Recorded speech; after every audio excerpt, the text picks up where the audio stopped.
आपको time management कैसा करना है, स्टडी साइकिल आपका कैसा होना चाहिए। तो स्टडी साइकिल में ये कुछ स्टेप्स है, जैसे कि रीडिंग द टॉपिक, जिसमें आप कंसेप्ट को अंडरस्टैंड करोगे, कंटेम्पलेट करोगे। अंडरस्टैंडिंग के बाद आप आंसर राइटिंग करोगे। आंसर राइटिंग में भी दो तीन प्रॉब्लम्स है। एक इनर्शिया होता है, भले टॉपिक पूरा समझ में आए बट पेन और पेपर लेके बैठ गए हम, तो हमारे आंसर राइटिंग स्टार्ट नहीं होती।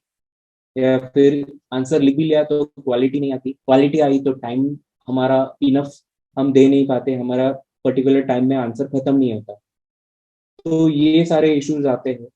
फिर एनालाइज करना है हमें हर एक चीज को। तो ये आप जो मंथली वीकली टेस्ट देने वाले हैं, और आप खुद भी कोई आंसर अगर लिख रहे हो, आपने टेस्ट सीरीज ज्वाइन नहीं किया है, तो अपने आंसर्स को आप उसी दिन तो पढ़ोगे, पर ट्राई करना कि एक दो दिन बाद हमारे आंसर्स को आप फिर से पढ़ो जो आपने आंसर लिखा है, क्योंकि उस दिन आपके दिमाग में जो होता है वो आप लिख चुके होते हो, और आपको लगता है मैंने तो काफी अच्छा लिख दिया, जो भी मुझे याद आया वो मैंने सब कुछ लिख दिया। बट सेम आंसर को आप कुछ दिनों बाद फिर से देखोगे, तो उसमें दो बातें होंगी कि एक तो आपका रिवीजन होगा, और दूसरी चीज ये है कि आप एज अ थर्ड पर्सन खुद के लिखे हुए आंसर को देख पाओगे। तो आपको एग्जैक्टली पता चलेगा कि मैंने demand of the question answer किया है, मेरा लैंग्वेज एकदम जनरल जीएस का है या फिर पीएसआर का है। और दूसरी बात, अगर आपने टेस्ट सीरीज ज्वाइन की है तो आपको मॉडल आंसर्स मिलेंगे। और नॉर्मली टेस्ट सीरीज जो फॉर्म करते हैं, तो वो लोग तो करंट अफेयर्स को ध्यान में रखते हैं और क्वेश्चंस को ट्राई करते हैं। हम भी ओनली इसमें जब कोई टेस्ट सीरीज बनाते हैं, तो उसमें भी एक केयर करते हैं हम कि करंट अफेयर के टॉपिक्स को हम कवर करें, ताकि स्टूडेंट्स को आंसर लिखते हुए भी अगर उनको पता नहीं है टॉपिक, तो थ्रू टेस्ट सीरीज भी उनकी पढ़ाई कंटिन्यू होती रहे। तो आपको भी यही करना है कि मॉडल आंसर्स से और आपके प्रिपरेशन से आपको कुछ नए पॉइंट्स अगर मिल रहे हैं, नए डायमेंशन दिख रहे हैं जो आपके पास नहीं है, तो आपको ये गैप फुलफिल करना है। और उसके बाद तो मोस्ट इंपॉर्टेंट पार्ट रिवीजन करना है, क्योंकि बाकी आप कुछ भी पढ़ लो, कितना भी पढ़ लो, बहुत सारे डिफरेंट सोर्सेस को देख लो, नोट्स भी बहुत बना लो, बट अगर आप रिवाइज रिवाइज नहीं करोगे, तो जो एक सिंगल पर्पज है हमारे सारे प्रिपरेशन का, वो है एग्जाम क्लियर करना। और उसके लिए एक ही चीज है, 3 घंटे में हमें दिखाना है कि मैंने क्या क्या पढ़ा है, और वो हमें रिप्रोड्यूस करना है। और रिप्रोड्यूस अगर हमें करना है, तो एग्जाम में जो प्रिपरेशन हमें चाहिए, एग्जाम में जो परफॉर्म करना है, वो चीजें हमें मुंह जबानी याद होनी चाहिए। और the most basic thing is revision. तो ये रिवीजन भी आपका ऐसा नहीं है कि पूरा सिलेबस खत्म होने के बाद मैं रिवीजन की साइकिल चालू करूंगा। आपको हर टॉपिक के बाद रिवाइज करना है, हर सेक्शन खत्म होने के बाद पूरे सेक्शन को रिवाइज करना है, और हर मंथ के एंड में हम आप एक looking back towards your preparation, आपने पिछले मंथ में आपने कैसे प्रिपेयर किया, और कुछ कमी है या फिर मैंने कुछ पोर्शन पोर्शन मेरा रह गया, या फिर कोई पर्टिकुलर पोर्शन कंप्लीट हो गया है, तो आपको उस पोर्शन का रिवीजन करना है। तो रिवीजन के बारे में भी हम बात करेंगे। तो ये एक बेसिक साइकिल है आपका, स्टडी साइकिल, और इसको टाइम मैनेजमेंट हम कैसे कर सकते हैं, ये मेन टॉपिक है। तो आपकी प्लानिंग मंथली, वीकली और डेली होनी है। मंथली प्लानिंग आपकी मैक्रो प्लान होगा, जैसे हमने पहले डिस्कस किया। तो एक, अगर हमने सोचा है कि 3 महीने अगले हम दिसंबर जनवरी फरवरी पीएसआर के प्रिपरेशन के लिए डेडिकेट करने वाले हैं, ऑब्वियसली उसमें दोनों पार्ट होंगे। दिन का डिवीजन हम जीएस और ऑप्शनल, ये दोनों में करने वाले हैं। ऐसा नहीं है कि सिर्फ पीएसआर प्रिपेयर करना है 3 महीने। तो प्रिपरेशन हमारा कैसा होगा, हम एक मंथली टारगेट बनाएंगे कि दिसंबर जनवरी फरवरी का टारगेट है, हो गया मेरा पीएसआर प्रिपरेशन। और अभी दिसंबर का एक प्लान होगा जो 1/3 हम पार्ट कवर करने वाले हैं, उसके बारे में अभी हम सोचेंगे। तो ये माइक्रो प्लान आपका हो गया। आप मंथली टारगेट डिसाइड करोगे कि सपोज मैं पेपर 1A कवर करने वाला हूँ, अभी दिसंबर में 20 डेज है मेरे पास, तो मुझे कुछ तो सब्सटेंशियल खत्म करना है बिफोर 2022 स्टार्ट हो जाए। तो आपने डिसाइड किया मैं पेपर 1A प्रिपेयर करने वाला हूँ, तो आपको एक आइडिया आ जाएगा मेरे पास 20 डेज है। पेपर 1A में अगर आप देखो तो 10 पॉइंट्स है सिलेबस में। पॉइंट्स तो ऑब्वियसली इक्वल उसका वेटेज नहीं है। तो पॉलिटिकल थ्योरी छोटा पार्ट है, but justice, equality, rights, democracy single single concept है। वेर एज पावर में और थ्योरी ऑफ स्टेट में आपको बहुत सारे कॉन्सेप्ट, भले वो पॉइंट सिंगल पॉइंट है, बट उसमें बहुत सारे डायमेंशन है। तो आपको उसके अकॉर्डिंगली कुछ डेज अलॉट करना है, और आपको उसके साथ प्रिपेयर करना स्टार्ट करना है। जब तक आप आपका टाइमलाइन डिफाइन नहीं करोगे, तब तक आपका प्रिपरेशन हैफेजार्ड वे में चलता रहेगा। आप भले उस दिन सेटिस्फाइड रहोगे कि अच्छा मैंने आज तो काफी पढ़ लिया, बट अगर आपको पता नहीं है कि आपका प्रिपरेशन किस डायरेक्शन में जा रहा है, और कब तक मैं खत्म कर सकता हूँ इसे। तो आपके प्रिपरेशन में एंड में डिसअपॉइंटमेंट आने के या फिर बहुत ज्यादा जल्दबाजी होने के चांसेस बढ़ जाते हैं। तो आपको स्टार्टिंग में ही ऐसा रखना है कि मेरा through out the preparation enthusiasm same होना चाहिए। यूपीएससी के प्रिपरेशन में एक पार्ट ऐसा आता है कि जब हमारा प्लेटू आ जाता है, हम एक एंथुजियाज्म में स्टार्ट करते हैं, बहुत ज्यादा दिन में पढ़ते हैं, और ओवर द पीरियड हमारा प्रिपरेशन कम होते जाता है।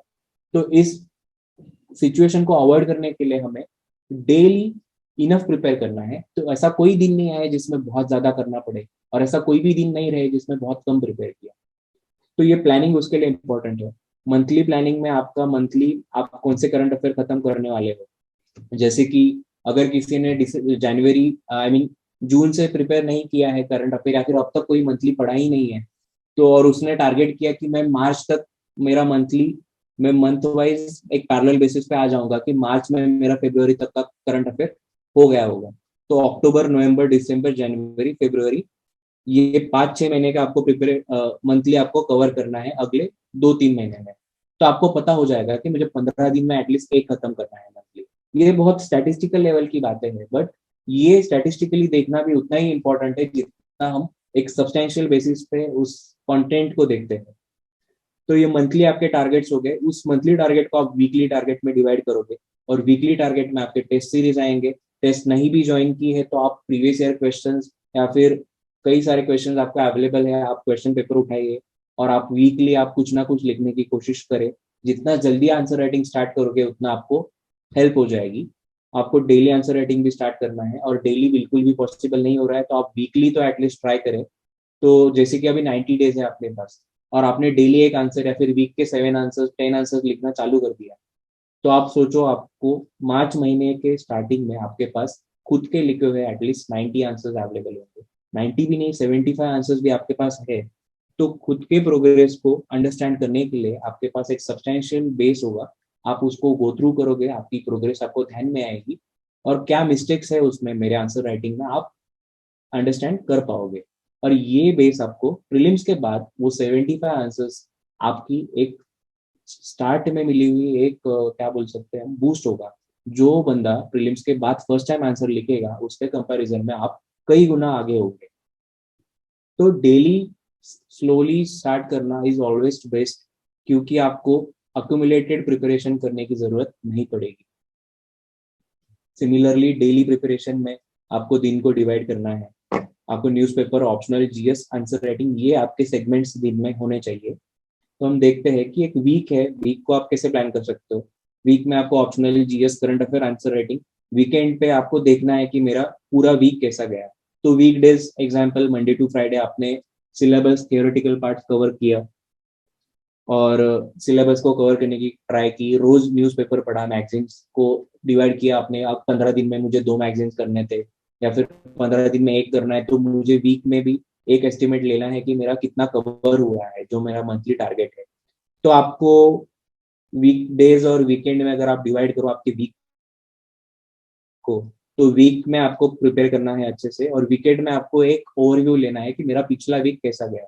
और कोई पर्टिकुलर चीज आपकी पेंडिंग है, या फिर कोई कवर नहीं हुआ है टॉपिक, तो आपको 2 दिन स्पेयर वही रखने हैं, सैटरडे संडे, कि जब आप वो सारी चीजें कवर करो और अगले वीक को आप फ्रेश नया टॉपिक और नया टारगेट के साथ स्टार्ट करो। क्योंकि ड्रैग अगर होना चालू हो जाएगा कोई भी पर्टिकुलर पार्ट, तो वो अगले पार्ट को भी अफेक्ट कर देगा। तो आपको वीकली टेस्ट, रिवीजन और करंट अफेयर, अगर आपका दिन में कोई न्यूज़पेपर छूट गया या फिर आपने किसी 2-3 दिन आपका कुछ प्रिपेयर नहीं हो पाया, तो उसको आपको कंपेंसेट वीकेंड पे करना है। तो आपका प्रिपरेशन हमेशा ऐसा होगा कि आपके प्लानिंग में आपको बफर डेज आपके हमेशा रहने चाहिए। तो वीकली प्लानिंग के बाद आपका दिन का प्लान। तो हम में से काफी सारे लोगों का ऑब्वियसली प्रिपरेशन की स्टाइल डिफरेंट है, पढ़ाई करने की स्टाइल, दिन का समय भी अलग अलग है। कोई रात में पढ़ते हैं, कोई दिन में पढ़ते हैं, कोई दोपहर में पढ़ते हैं। तो उसके हिसाब से ये सेशन चेंज होंगे। मैंने बस एक एग्जांपल के तौर पे यहाँ पे रखा है कि current affairs, optional, answer writing, GS reading, और एक लेजर टाइम जो बहुत इंपॉर्टेंट है आपको खुद को फ्रेश होने के लिए, रिजुविनेट होने के लिए, और एक स्ट्रेस को रिमूव करने के लिए आपको कोई भी एक एक्टिविटी, कोई भी आपकी हॉबी, या फिर कुछ नहीं तो सिंपल एक चल के आओ, आधे घंटा वॉक करके आओ। बट ये आपको हर सेशन के बाद एक ब्रेक रखना है, और दिन को आपको छोटे छोटे 4 से 5 या 3 बड़े सेशंस में आपको डिवाइड करना है। और इन सेशंस को आपको प्रिपेयर करना है। तो जैसे कि आप यहाँ पे देख सकते हो कि आप सपोज प्री लंच आपका एक सेशन है, मॉर्निंग लंच और चाय इवनिंग टी टाइम के बीच का एक सेशन है, और एक इवनिंग का सेशन है, पोस्ट डिनर का सेशन है। तो आप डेली हैबिट डेवलप करो कि मेरे रोज सुबह उठ के एक आंसर लिखूंगा फिर पढ़ाई को स्टार्ट करूंगा, या फिर मैं रोज रात को सोने से पहले एक आंसर करूंगा। अभी करंट अफेयर्स का रीडिंग एक थोड़ा सा मैकेनिकल प्रोसेस हो जाता है, मंथली मैक्सिमम पढ़ते हैं, तो उसको आपके लो प्रोडक्टिविटी के टाइम पे आप रखो। अभी कई सारे लोगों को नॉर्मली तो हम आफ्टरनून टाइम हमारा थोड़ा स्लीपी होता है, तो आफ्टरनून में आप आपके करंट अफेयर्स की रीडिंग के लिए रखो कि 2 घंटे में करंट अफेयर्स का प्रिपेयर रीडिंग करूंगा। मॉर्निंग का अगर आपका टाइम मोस्ट प्रोडक्टिव है, बहुत एंथुजियास्टिक है, तो न्यूज़पेपर में 2 घंटे मत वेस्ट करना मॉर्निंग में, क्योंकि जरूरी नहीं है कि आपको सुबह सुबह सब कुछ पता हो जाना चाहिए।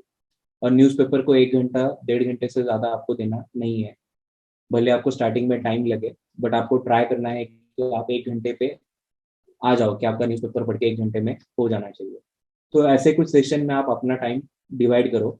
तो in case of some emergency या कोई कुछ काम आ गया, कहीं जाना पड़ा, तो आपके पूरा दिन वेस्ट नहीं होगा। आपको पता होगा कि ओके मैं मॉर्निंग सेशन में काम कर लूंगा, बाकी सेशन तो मेरे जैसे है वैसे प्रिपेयर होने वाले हैं। तो सेशन में डिवाइड करने से हमारे माइंड में क्रिस्टल क्लैरिटी होती है कि कोई अलग डिफरेंट काम करने के समय हम प्लान आउट कर सकते हैं कि एग्जैक्टली मैं कौन से सेशन में क्या काम करने वाला हूँ, और सिर्फ वो सेशन मेरा पेंडिंग होगा जो मैं वीकेंड पे कवर कर लूंगा।